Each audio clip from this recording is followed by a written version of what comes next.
The primary election is fast approaching. Here in Maryland, July 19th is the date. Of course, this date changed due to a court order. So, Election Day coming up, July 19th in Maryland, 7 a.m. to 8 p.m. primary election day. Polling places will be open. Now, with regards to early voting, centers will open on July 7th and stay open until July 14th. You can vote early at any of the early voting centers in the jurisdiction that you live. Locations will be announced soon.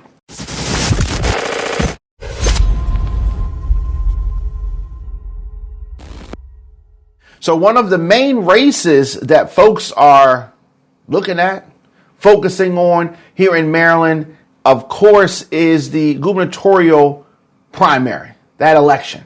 Who's going to replace incumbent Governor Larry Hogan? Of course, Larry Hogan is term limited and is serving out the remainder of his term. He's had two. Republican Lieutenant Governor Boyd Rutherford announced earlier this month that he will not be a candidate for governor. So as of the filing deadline, there are 14 candidates running in their respective primary elections for governor of Maryland. You have 10 Democrats, you have 4 Republicans. And we are really entering into a very exciting time, right? The Democrats, their primary is on July 19th.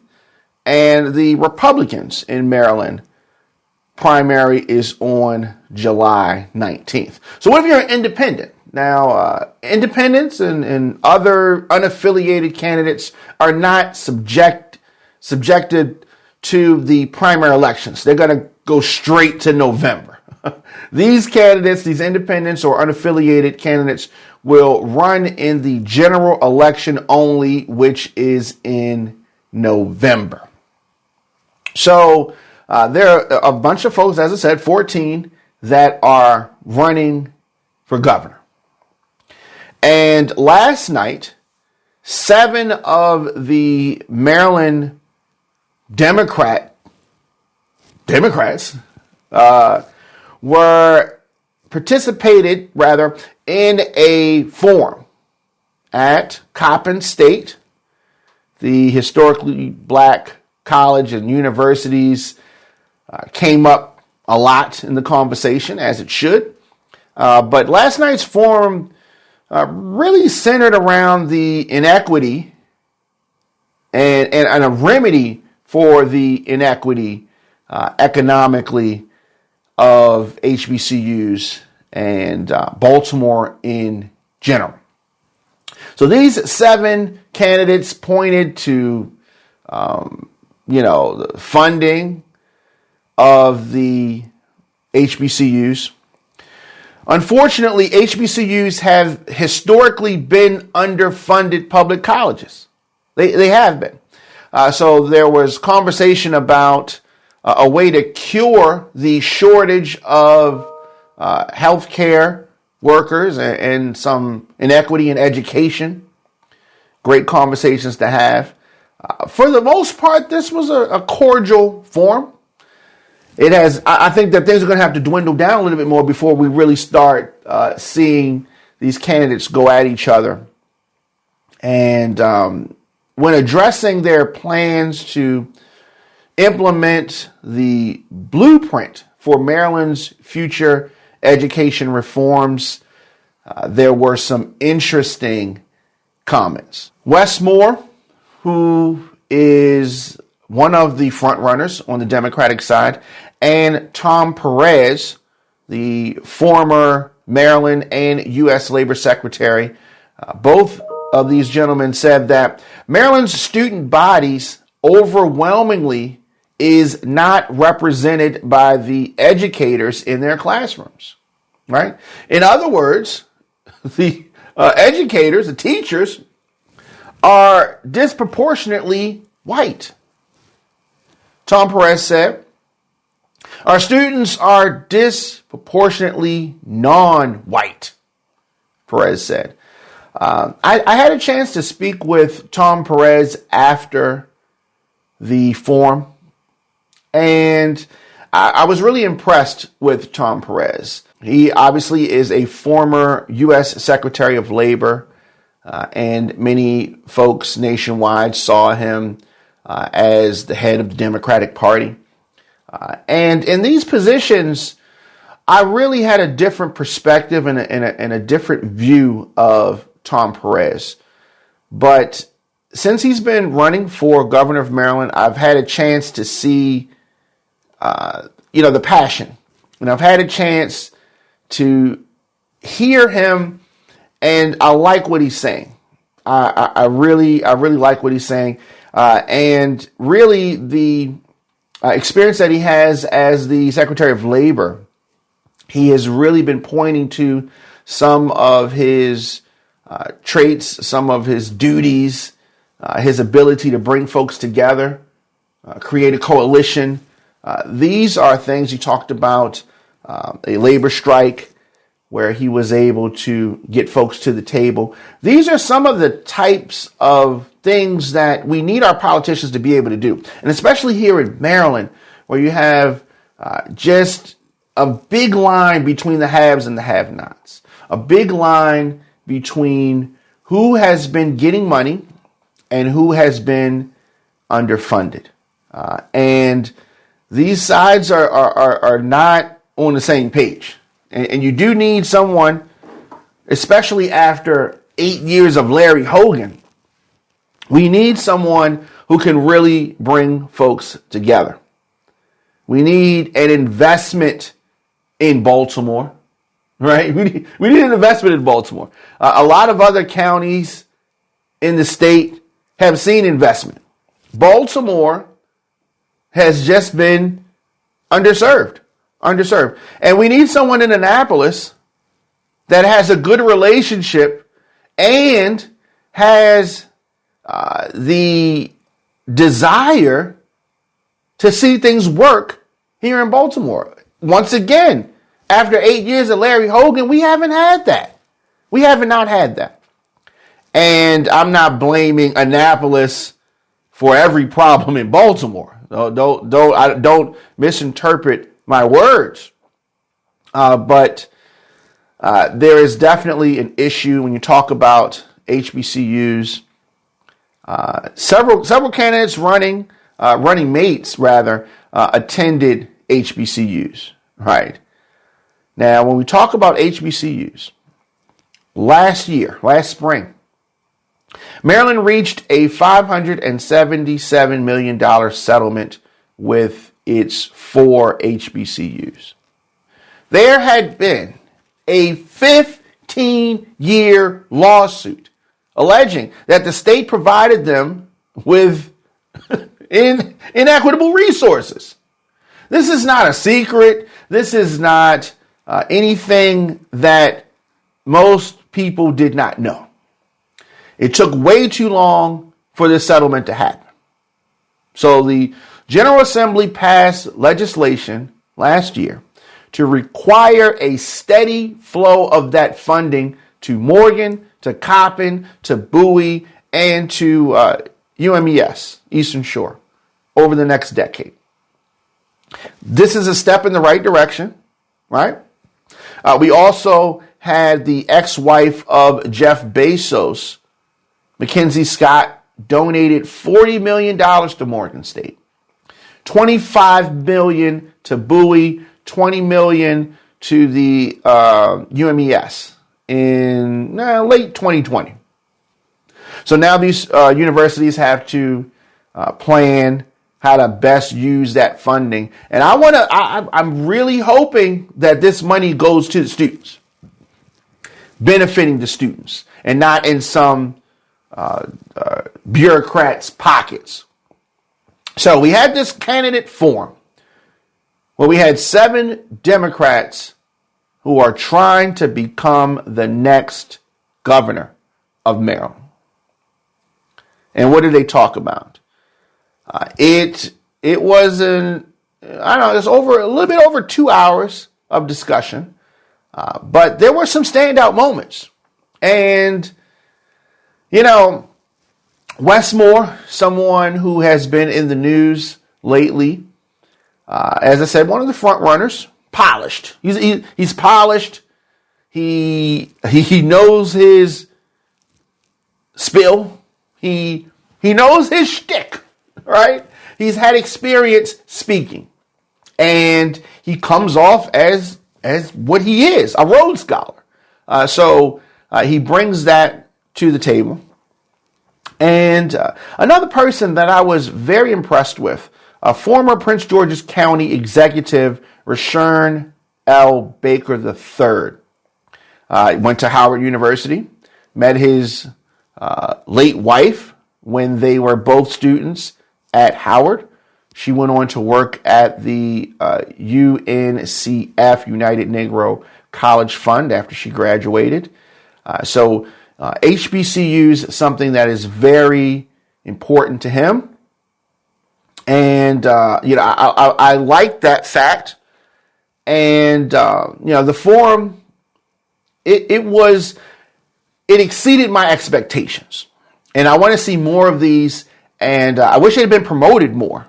But nonetheless, the forum also included John Barron, who I also had a chance to talk to after the forum.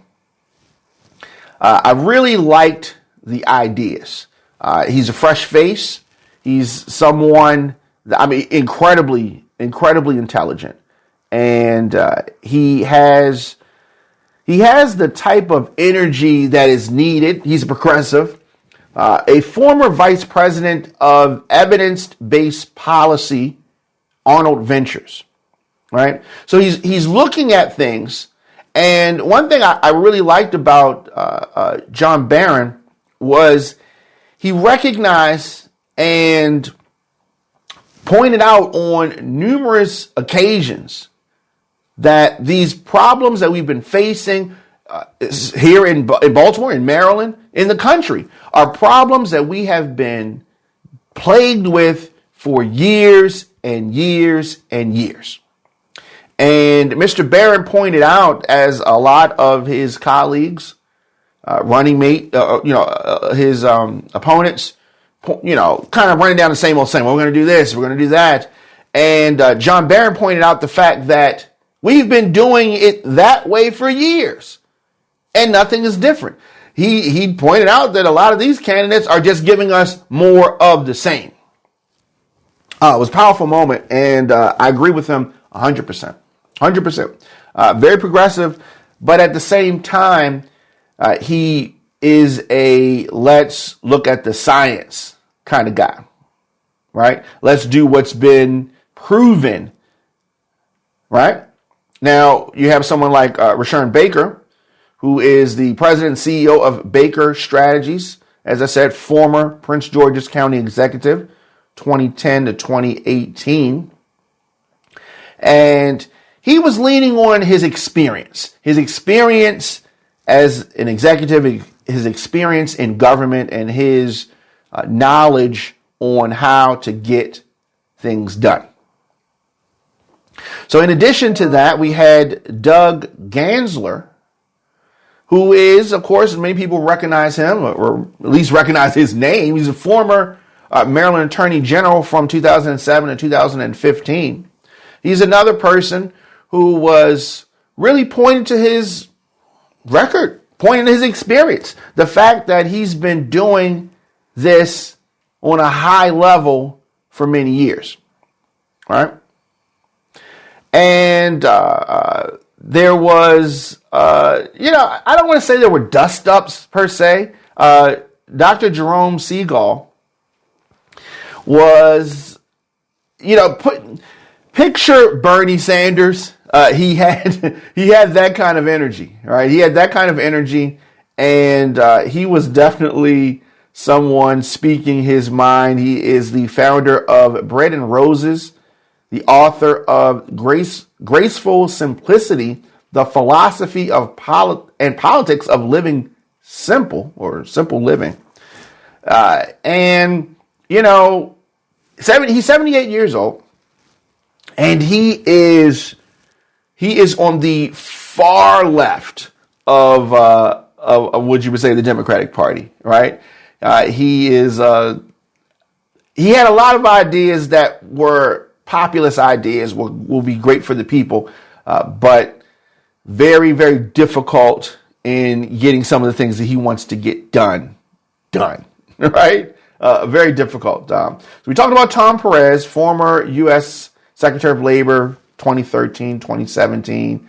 His running mate, Baltimore City Councilwoman Sharon Sneed from District 13. So we talked about Wes Moore briefly. Wes Moore, the former CEO, former combat veteran, small business owner from Tacoma Park. He is the author of The Other Wes Moore.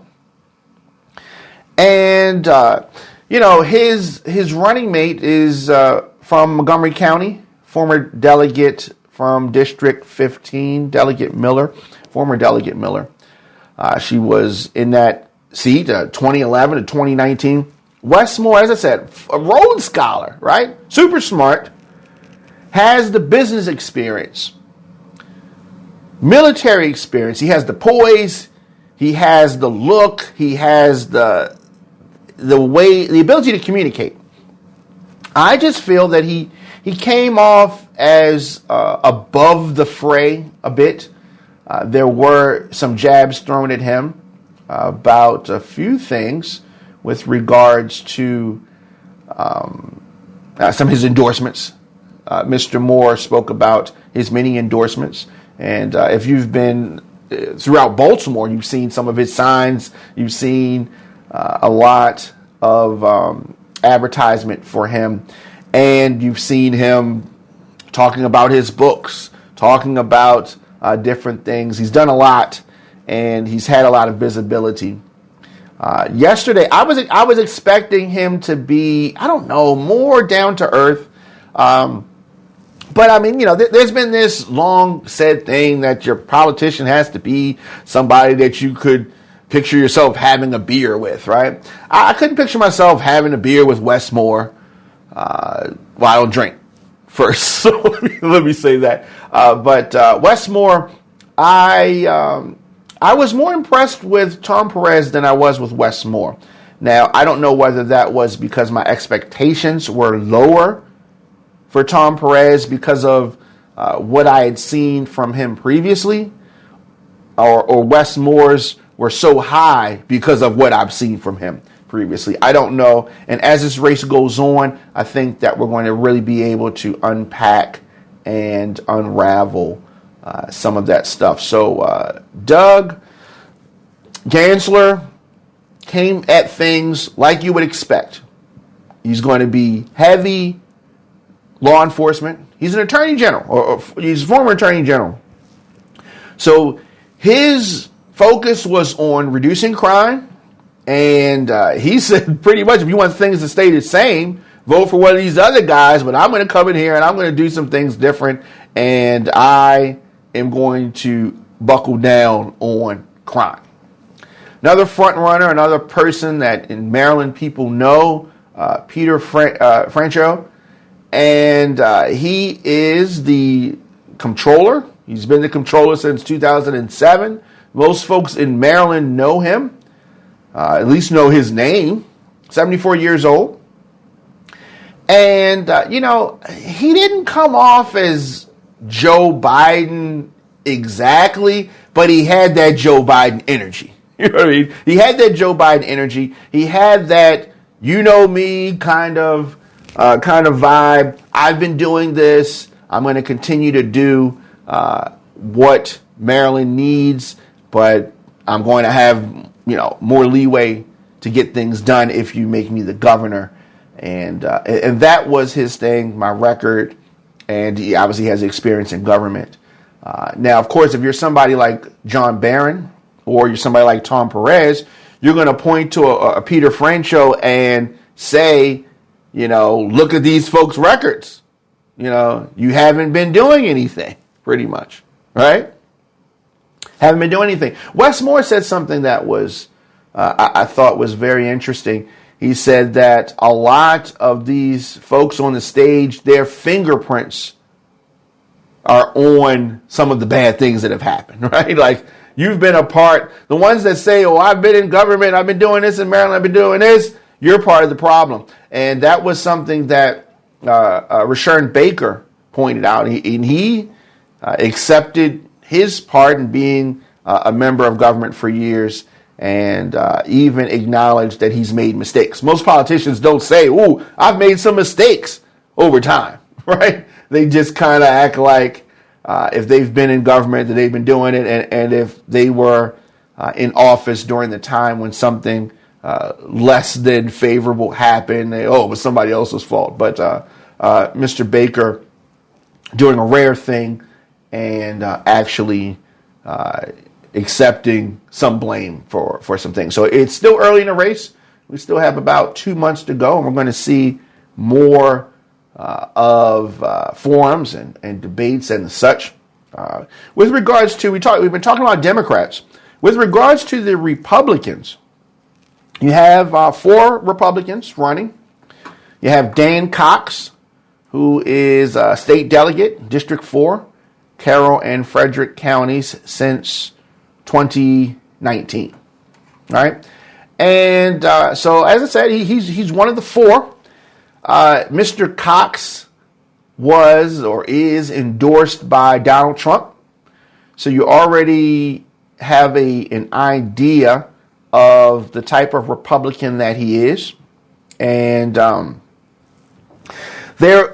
he is, not a fan.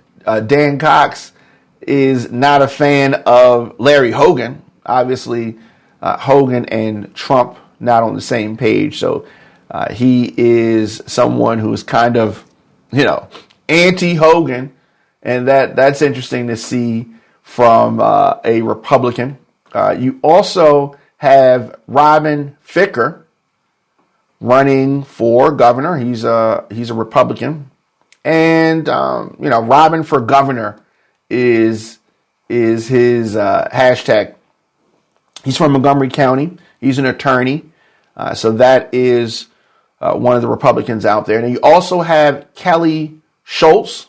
She's a former Maryland Secretary of Commerce, 2019 to 2022.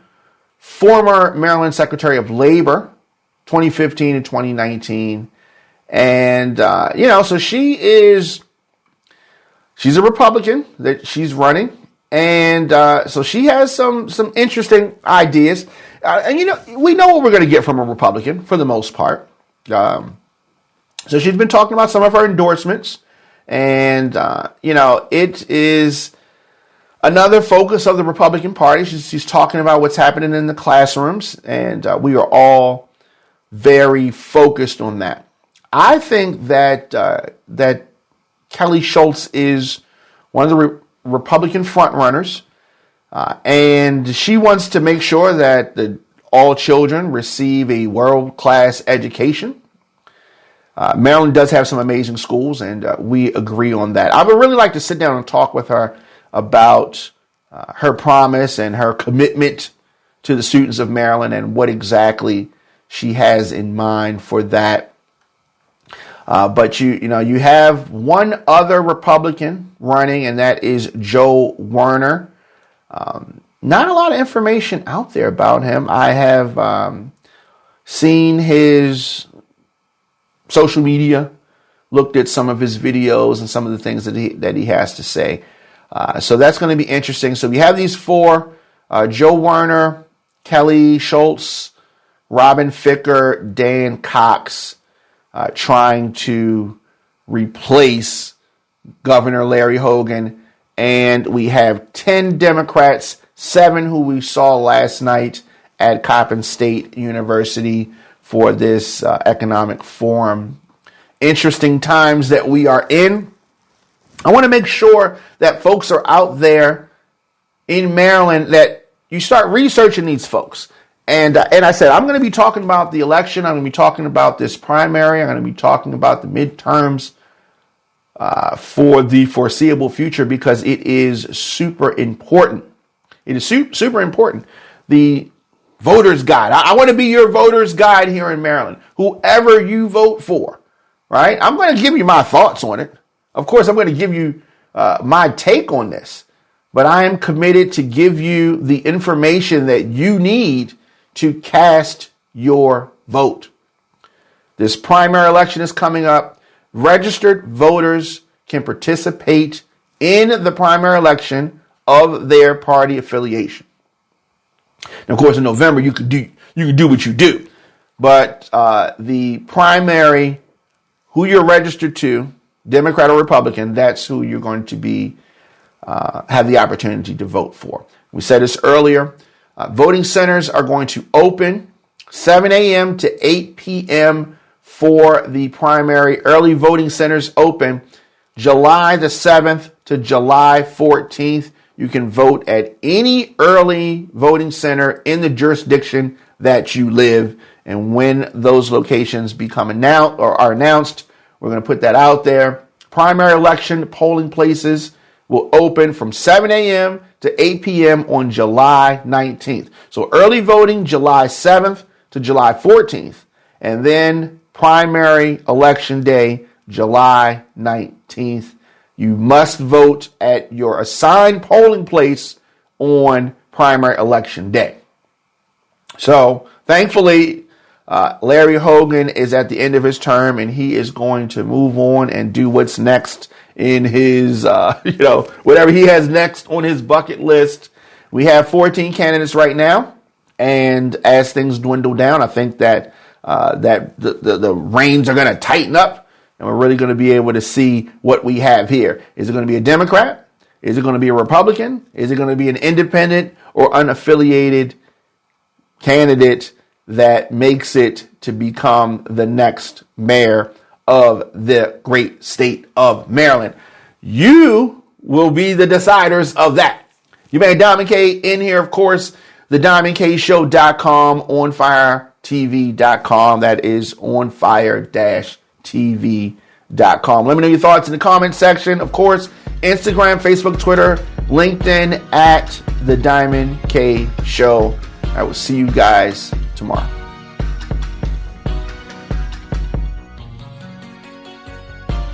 Tried your best, worked real hard, said your prayers, gave it to God. He made a way when you saw none. Erased the fear, helped you overcome. Now you did it, you reached the top.